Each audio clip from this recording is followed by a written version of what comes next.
Bismillahirrahmanirrahim. Assalamualaikum warahmatullahi wabarakatuh. Hari ini kita akan belajar mata pelajaran PPKN.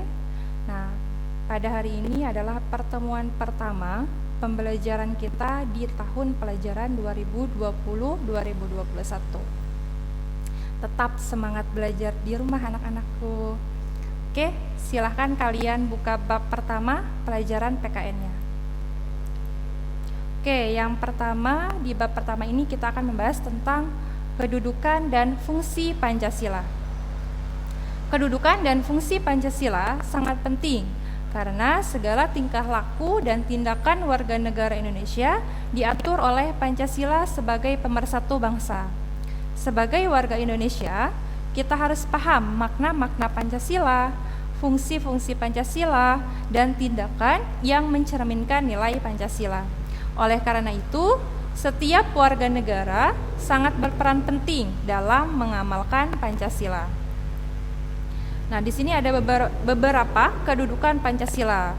Yang pertama, Pancasila sebagai ideologi bangsa Indonesia. Yang kedua, Pancasila sebagai dasar negara Republik Indonesia. Yang ketiga, Pancasila sebagai kepribadian bangsa Indonesia. Yang keempat, Pancasila sebagai pandangan hidup bangsa Indonesia. Yang kelima, Pancasila sebagai perjanjian luhur bangsa Indonesia.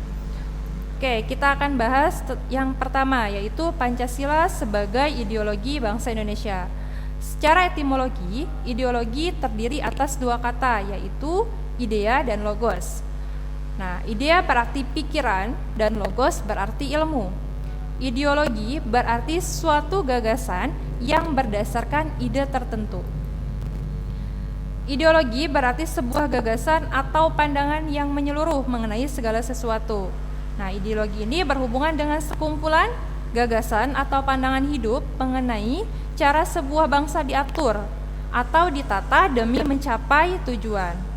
Nah, dengan demikian, pandangan hidup suatu bangsa akan memiliki pegangan dan pedoman untuk mengenal dan memecahkan masalah politik, ekonomi, sosial budaya, serta pertahanan dan keamanan yang timbul dalam masyarakat. Nah, ideologi menjadi konsep yang sangat penting bagi kelangsungan hidup sekelompok atau sebuah bangsa. Nah, dalam hal ini disebabkan beberapa faktor. Faktor yang pertama, ideologi memberikan kejelasan identitas akan cita-cita. Yang kedua, ideologi memberikan inspirasi akan cita-cita. Yang ketiga, ideologi merupakan pendorong dalam mencapai tujuan masyarakat. Yang keempat, ideologi dapat mengatasi berbagai ketegangan sosial. Dan yang terakhir, ideologi bisa mempersatukan keanekaragaman. Nah, Pancasila sebagai pandangan hidup. Bangsa Indonesia dijadikan sebagai penuntun, petunjuk, dan pedoman dalam kehidupan berbangsa dan bernegara.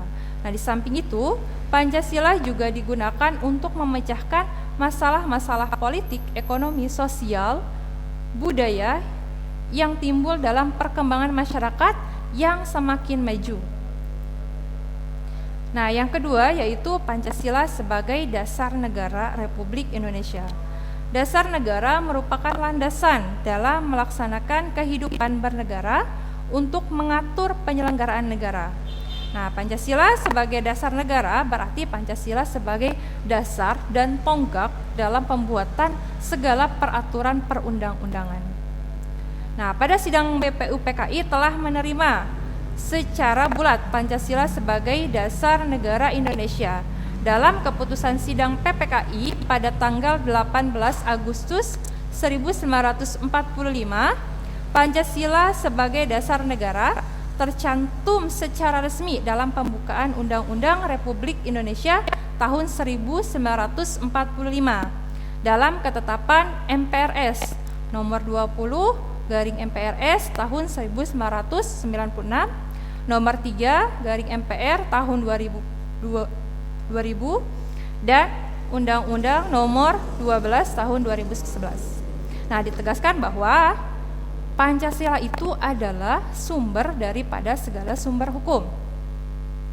Nah, yang ketiga, Pancasila sebagai kepribadian bangsa Indonesia. Nah, bangsa Indonesia telah menetapkan Pancasila sebagai asas dan nilai tertinggi atas semua penyelenggaraan. Adapun kegiatan-kegiatan yang ada di Indonesia, nah, maka seluruh perilaku, sikap, dan kepribadian adalah pelaksanaan nilai-nilai Pancasila.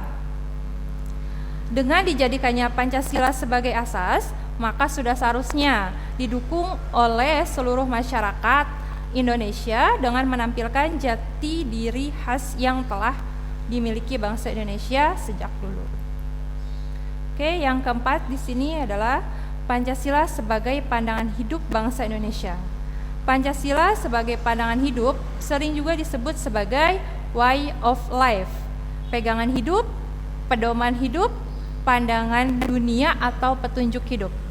Nah, Pancasila dipergunakan sebagai petunjuk dalam kehidupan sehari-hari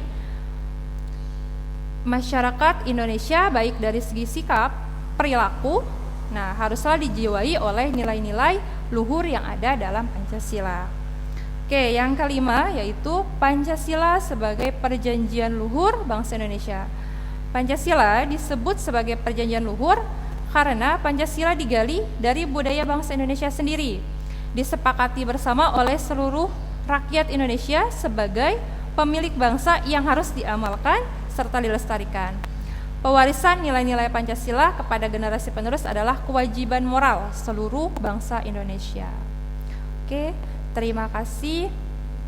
Tetap semangat dalam belajar. Semoga pandemi ini segera berakhir agar kita bisa sekolah seperti biasanya. Terima kasih atas perhatiannya. Wassalamualaikum warahmatullahi wabarakatuh.